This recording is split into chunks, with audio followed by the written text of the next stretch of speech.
Inflasi itu kenaikan harga barang secara umum. Kalau harga naik, uang kita jadi beli lebih sedikit barang.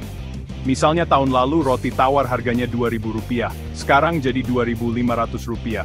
Nah, itu inflasi. Biasanya inflasi dihitung pakai persen.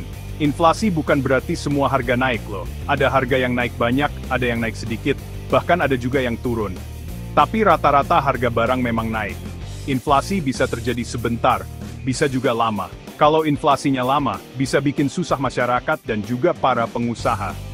Kita perlu tahu inflasi karena inflasi menunjukkan seberapa mahal barang dan jasa dalam jangka waktu tertentu, biasanya setahun.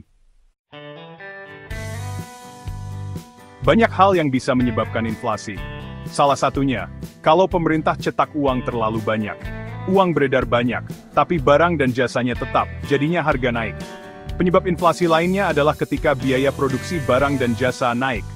Misalnya, harga minyak naik, otomatis harga bensin, plastik, dan banyak barang lainnya juga ikut naik. Inflasi tarikan permintaan terjadi ketika permintaan barang dan jasa melebihi jumlah barang yang ada. Ini bisa terjadi kalau ekonomi lagi tumbuh pesat, atau permintaan untuk satu barang tertentu tiba-tiba naik. Inflasi dorongan biaya terjadi ketika biaya produksi naik, misalnya gaji atau harga minyak naik. Akhirnya, perusahaan naikin harga jual barang ke konsumen. Inflasi itu masalah global, melanda berbagai negara dengan tingkat yang berbeda-beda.